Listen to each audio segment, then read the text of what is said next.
नमस्कार। भारत का दिल यानी मध्य प्रदेश, यहाँ से कई नदियाँ निकलती हैं जो पूरे देश की प्यास बुझाती हैं। पर सोचने वाली बात यह है कि ये बहती कहाँ हैं?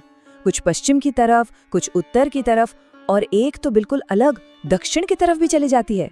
तो चलिए आज मध्य भारत की इन जीवन रेखाओं के इस अनोखे सफर को समझते हैं। तो सबसे बड़ा सवाल यही है कि भारत के दिल से निकलने वाली ये नदियाँ आखिर जाती कहाँ हैं? इनका जो रास्ता है ना, वो हमें भारत की अनोखी ज्योग्राफी की कहानी बताता है। चलिए इसे एक एक करके समझते हैं। तो सबसे पहले चलिए चलते हैं पश्चिम की ओर। यहाँ दो बहुत बड़ी नदियाँ हैं जो आप जानते हैं भारत के ज्यादातर नदियों के बहाव के बिल्कुल उल्टा बहती हैं और सीधे जाकर अरब सागर में मिल जाती हैं। और इस कहानी की हीरोइन है नर्मदा। इसे सिर्फ एक नदी नहीं कहते, बल्कि मध्य प्रदेश की जीवन रेखा कहते हैं। और ये नाम अपने आप में ही इसकी अहमियत बताने के लिए काफी है ना? नर्मदा का सफर शुरू होता है अनूपपुर के पवित्र अमरकंटक से और यहाँ से ना ये एक बहुत ही अनोखा रास्ता पकड़ती है। पूर्व से पश्चिम की तरफ बहती हुई गुजरात के भरूच के पास अरब सागर में मिल जाती है। और इसी लंबे सफर में इस पर बने हैं बरगी और इंदिरा सागर जैसे बड़े बड़े बांध जो सच में लाखों लोगों की जिंदगी बदलते हैं। पर नर्मदा का ये सफर अकेला नहीं है। सतपुड़ा और महादेव की पहाड़ियों से निकलकर तवा और शक्कर जैसी कई छोटी बड़ी नदियां इसमें आ मिलती हैं और इसे एक बहुत बड़ी, एक विशाल नदी प्रणाली बनाती हैं। ये सब मिलकर नर्मदा का परिवार है। अब नर्मदा के साथ साथ लगभग उसी के पैरेलल एक और नदी पश्चिम की ओर बहती है, ताप्ती।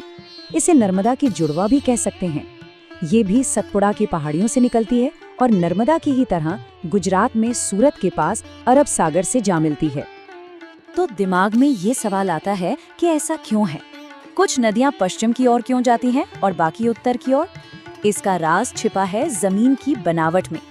देखिए, नर्मदा और ताप्ती भ्रंश घाटियों से होकर बहती हैं। ये एक तरह से जमीन में बनी गहरी दरारें होती हैं जो इन्हें सीधा अरब सागर की ओर ले जाती हैं। वहीं दूसरी तरफ बाकी नदियां उत्तर के विशाल गंगा यमुना मैदान की तरफ अपना रास्ता बना लेती हैं। तो पश्चिम की कहानी तो हो गई। अब हम अपनी कहानी का रुख उन नदियों के विशाल समूह की ओर मोड़ते हैं जो उत्तर की ओर बहती हैं और आगे चलकर भारत की सबसे बड़ी नदी प्रणालियों यानी गंगा और यमुना का हिस्सा बन जाती हैं। आपको याद है नर्मदा कहाँ से निकलती है? अमरकंटक से। अच्छा, वहीं से एक और बड़ी नदी निकलती है, सोन। पर मजे की बात ये है कि ये नर्मदा से ठीक उल्टी दिशा में उत्तर पूर्व की ओर बहती है और सीधे बिहार में जाकर गंगा नदी में मिल जाती है। जो मशहूर बाणसागर प्रोजेक्ट है वो इसी नदी पर है। अब बात करते हैं उन 4 बड़ी नदियों की जो मध्य प्रदेश से तो निकलती हैं पर उत्तर प्रदेश में यमुना से जा मिलती हैं। ये हैं चंबल, बेतवा, केन और सिंध। आप देख सकते हैं ये सब अलग अलग पहाड़ियों से निकलती हैं। इन पर गांधी सागर और माता टीला जैसे अलग अलग बांध भी बने हैं, पर इन सब की मंजिल एक ही है, यमुना नदी। और जब बेतवा और केन की बात हो रही है तो देश की एक बहुत बड़ी योजना केन बेतवा लिंक प्रोजेक्ट का जिक्र करना तो बनता है। ये एक बहुत ही महत्वाकांक्षी कोशिश है इन दोनों नदियों को एक नहर के जरिए जोड़ने की, ताकि पानी को बेहतर तरीके से एक जगह से दूसरी जगह पहुंचाया जा सके। ठीक है, तो अब तक हमने पश्चिम और उत्तर की ओर बहने वाली नदियों को देख लिया, लेकिन एक और नदी है जो सबसे अलग है, एक यूनिक केस। एक ऐसी नदी जो दक्षिण की ओर बहती है और मध्य प्रदेश को सीधा दक्षिण भारत की नदी प्रणालियों से जोड़ती है। इस नदी का नाम है वैनगंगा। ये सिवनी के मुंडारा गांव से निकलकर दक्षिण की तरफ बहती है, फिर महाराष्ट्र को पार करती है और आखिर में तेलंगाना में गोदावरी नदी में मिल जाती है। सोचिए जरा, मध्य भारत से शुरू होकर दक्षिण भारत की एक बड़ी नदी में समा जाना कितना लंबा और अनोखा सफर है ये। तो ये नदी सिर्फ पानी का एक बहाव नहीं है, बल्कि मध्य प्रदेश के लिए एक गौरव का प्रतीक है।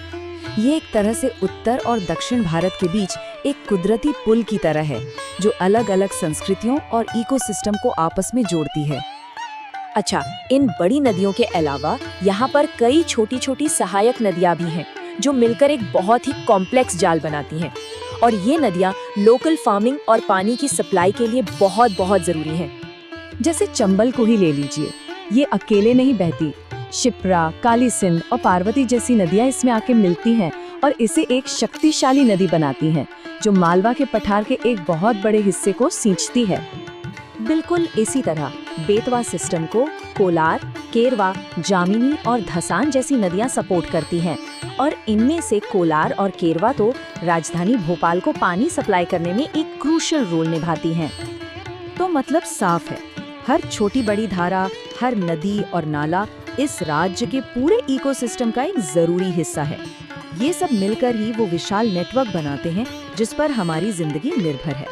तो हमने देखा कि ये नदियां सिर्फ नक्शे पर बनी लकीरें नहीं हैं, ये असल में जीवन, संस्कृति और ऊर्जा का एक बहता हुआ प्रवाह है और इनको बचाना यही हमारी सबसे बड़ी जिम्मेदारी भी बनती है। बिल्कुल सही कहा गया है, जल ही जीवन है, इसे बचाना हम सबका कर्तव्य है। ये बात सिर्फ एक कहावत नहीं है, ये एक साझा जिम्मेदारी की याद दिलाती है। इन जीवन रेखाओं को बचाना सीधे सीधे हमारे भविष्य को बचाना है। और मैं इस पूरे सफर को बस इसी एक सवाल के साथ खत्म करना चाहूंगा। कभी सोचा है इन जीवन रेखाओं के बिना हमारे भविष्य की तस्वीर कैसी होगी? शायद इस सवाल का जवाब ही इनकी सुरक्षा की सबसे बड़ी वजह है।